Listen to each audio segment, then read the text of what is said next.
Burn that kit. Get rid of it. Get every single shirt related to that football kit. Get every single item of clothing related to that rain kit. Get rid of it forever. Welcome back to the City Ramble, where, as you can probably tell, I am not the happiest of bunnies after Aston Villa 1, Man City 0. City's first defeat since August. It ends the unbeaten run, which is frustrating. And look, there's lots to talk about. The only bad thing isn't the kit. There are plenty of bad and big talking points that we will get into. If you are new or if you're a returning viewer and you're not already, please make sure to hit the subscribe button. Plenty of Man City content. I'm doing the first word review today. We'll have a panel review show, so we'll go into some of the issues to speak about in a little bit more depth. You get other people's opinions as well, so make sure you're getting involved in the City Ramble debate and conversation. Let's get into it then, because it was just crap from the minute one, if we're being honest. And look, I've seen a lot of people pinning the blame on Pep Guardiola for his lineup decision. Now, I'm not going to lie, when I did see it was Reinders, it was Bernardo, and it was Foden as the midfield three, I was thinking, yeah, that's a little bit sus. That's not great. I'm not sure in terms of the duels whether or not that's going to work. However, I do have a little bit of sympathy, because what's Pep meant to do with that situation? Kovacic is there, and personally, I would have played Reinders and Kovacic. I would have Reinders in his natural position. I don't think he's ever going to be a 6. He doesn't win enough duels. And I would have Kovacic trying to do something similar as he did last year. But at the same time, it wasn't perfect. You can't sort of bring Rodri back to life. You can't get Nico Gonzalez to just become fit overnight. And I've seen loads of people saying, well, if he's on the bench, then he's fit enough to start.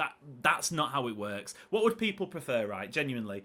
Nico Gonzalez to sort of obviously not start this game, came on in the second half, have 30 minutes or so in the legs with that foot injury he picked up against Villarreal, or start the game and make it worse and be out for 2, 3, 4 weeks. So I think that was the right decision not to play Nico. I personally would have gone Kovacic, but I think even still, if you play Kovacic, you're going to have similar issues, and it was something that Villa targeted, wasn't it? Kamara, Onana, those two were fantastic in midfield for Aston Villa. They were winning the second balls, they were getting the team up the pitch. Don't get me wrong, I think they were buying quite a few cheap fouls. Michael Oliver, for me, didn't have a great game. And it's one of those games with the referee where there was obviously not a howling, shocking incident that sort of defined the game. But at the same time, just when they're blowing up every 2 minutes, stop-start, giving 50-50 fouls, John McGinn going down like that at his big age was a little bit embarrassing at times. But hey-ho, you've got to do what you've got to do. For me, obviously the holding midfield was an issue. I want to touch on straight away, because this for me was an issue throughout the entire game. Man City's wingers are not good enough. I am sorry, but that is the bottom line of it. And I don't care who you pick up, who you go to first, whether or not you're defending one or the other. The bottom line is City do not have enough quality in their wings. And I don't think it's a surprise. We are seeing Michael Olise links starting to pop up. We're seeing, talk of City looking to strengthen that right wing spot. I personally, I really want to avoid picking on individuals, because I think you can make a case for a lot of them that they in the wing department just aren't good enough. I'm going to hone in on Oscar Bob, because he got a start today, which I thought was a little bit of a surprise. Doku wasn't great against Everton or Villarreal, but I would have preferred to have seen him on that left-hand side, causing a little bit of havoc. We can maybe touch on his sort of end product again, because it isn't providing over these last 3 games, unlike it was before the international break. But I don't know about Oscar Bob and his compatibility in the City team, because there comes a point with a player's development where you go from being a promising academy player who has got plenty of credit in the bank because they're young and they're coming through, blah, blah, to actually having to deliver. And the fact of the matter is, Oscar Bob is 22 years old. He out of those wingers, he's probably, I think off the top of my head, is Doku 23? Yeah, Doku's 23. Savinho is 21. Shirky's obviously young as well, but I actually enjoyed Shirky coming off the bench. Shirky's 22, actually. He's a little bit older than I thought. Anyway, the point is with Oscar Bob, I feel like he needs to get a game by the scruff of the neck soon. Otherwise, I don't know where his minutes are coming from. Savinho, for me, was a completely different issue, because in that first half especially, he was so wasteful when he got the ball, but he also was getting into decent positions, and it's kind of like how we saw it against Villarreal. I personally didn't think Savinho was amazing. Like, some people were talking about 9 out of 10, 10 out of 10 performances. I thought he was decent, like 7 out of 10, 8 out of 10. He got an assist, obviously was involved in the first goal against Villarreal. But he was so wasteful again at the same time. And I felt like the first half from Villarreal and the first half from Aston Villa was basically the same. The only difference was Bernardo Silva got his head on one of the end of the crosses in the Villarreal game. I don't think it was a great cross in that game anyway. I don't know. But I just think you look across that front line, Doku comes on, and he's trying stuff. Don't get me wrong, he is obviously happy to take on his man at all times. But I don't remember him connecting with Haaland once. I don't remember a chance where he put the ball in and it was like, oh my God, this is, unlucky, this didn't go in, blah, blah, blah. Funnily enough, someone who I think actually maybe is catching a little bit of stick when he shouldn't be actually, he's Phil Foden. Just looking at some of the stats now, Phil Foden created the most chances.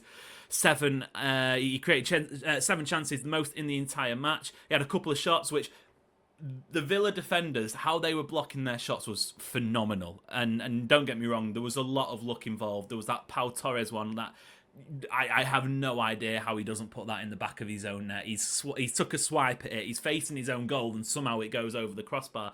I thought Phil Foden was fine. I didn't think Phil Foden was great. I thought he was fine. But yeah, just a bad day at the office. And I think it depends where your mindset is, where you go from here, because it was bad, and there were worrying signs. I feel like for me a big one is the wingers, because City had 3 wingers available today, all of them played. Ryan Shirky could maybe say he's in that mix as well, but he only got 10 minutes.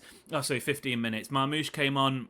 The hair, it was a tight margin. It was offside, but it was a tight marginal offside. At least he was trying to do something more than I saw Oscar Bob do for most of that game, I'm afraid. Thought Nico Gonzalez comes on and City were immediately better, which I don't think is any surprise, really, when you think of what he's offered the team. And look, to me, I think a lot of the issues do stem from not having a holding midfielder available. Villa's midfield was excellent, and I think if you have Reinders playing his more natural position, Bernardo Silva was ineffective, which, it's kind of where we're at with Bernardo at this point in his career. I think he's been decent. I think he's been underrated, in fact, at times this season. But you are going to get games from a 30-odd-year-old where it looks a little bit like that. Obviously, Gavardiol going back out on the left-hand side of defence as well. Nico O'Reilly, I don't know if I'd have started him. He obviously had that knock against Everton. I don't know. This is what I mean when people suggesting, Pep's to blame. I think that team, apart from the holding midfield, on paper, probably should have done better. I just think it was a poor day at the office where nothing really was coming off. Like I said, this is immediate reaction. If you are enjoying, make sure to leave a like, hit the subscribe button as well. We'll have more in-depth reaction on the channel throughout the next couple of days. We'll finish it off with some player ratings. We'll do this quick fire. Donnarumma, I think, obviously he did keep City in the game with those saves towards the end of the second half. So I think 7. He couldn't have done anything for that Mighty Cash goal, which was a worldie, to be fair. Right back, Nunez, 6. For clarity, my sort of base level didn't do anything right. No, sorry, that's wrong. Didn't do anything wrong. Didn't sort of set the world alight. Is a number 6 for me. So I'll go Nunez 6. Stones possibly struggled a little bit. I'm going to go 5. Diaz, I think, was a 6. He got a good block in there. Gvardiol, I don't think it was his best game. Got a 5. I'm going to go harsh for Reinders. I'm going to go 4. Although I do think for him that was down to where he played. I'll go 4 for Bernardo Silva. I felt that midfield pivot got overrun when it was on the pitch together. I'll go 6.5 for Foden. Like I said, I thought he had a good game that went under the radar. Maybe let down by his players a little bit. Oscar Bob, I'm going to have to go a 4. I thought it was pretty rubbish. I'm going to go 5 for Savinho. I'm going to go 6 for Haaland. Let's do the subs quick time. Nico O'Reilly, thought he struggled to get into the game. I'm going to go 5. I'm going to go 7 for Nico Gonzalez. And that is a high score, but I do think he was the best player in a City shirt. A horrendous City shirt that we should never see on the pitch again. But I do think he was the best player when he came on. Doku, I'll go 6. I know I've had a bit of a rant about the wingers, but he was trying stuff at least. but he needs to get better with the end product. We've been saying that for however long now, and we did see it a little bit before the last international break, but that can't be a flash in the pan. That has to be consistent. Shirky, I'll go 6. Marmoush, 6 as well. I don't think it's panic stations. I don't think there should be people crashing out. I don't think there is this sort of...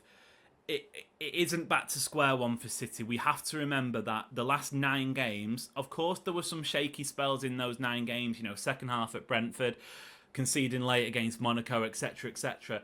But I keep saying it throughout the season, you've got to compare to where City were last season. I know that's silly to say because City lost at Villa Park last year, so you might go, well, nothing's changed. But I do think there are some green shoots, there are some positive aspects to be sort of looking towards, clinging your hopes on.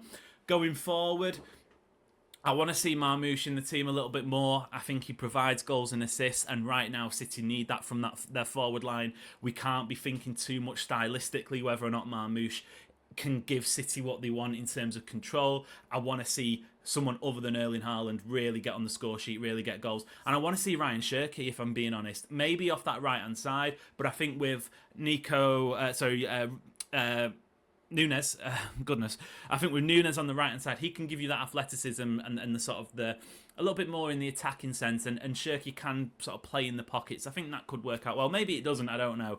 But that's probably what I want to see against Bournemouth. Maybe Doku comes back in for that one. Maybe Marmoush plays, off Haaland. I don't know. But I do think there are still positives to cling on to. City fans shouldn't be losing their head. I'm seeing a few people, and I'm blocking a few people on Twitter calling for the manager's head. We are not going back to that. We are not going back to that. We do not need to go back to that.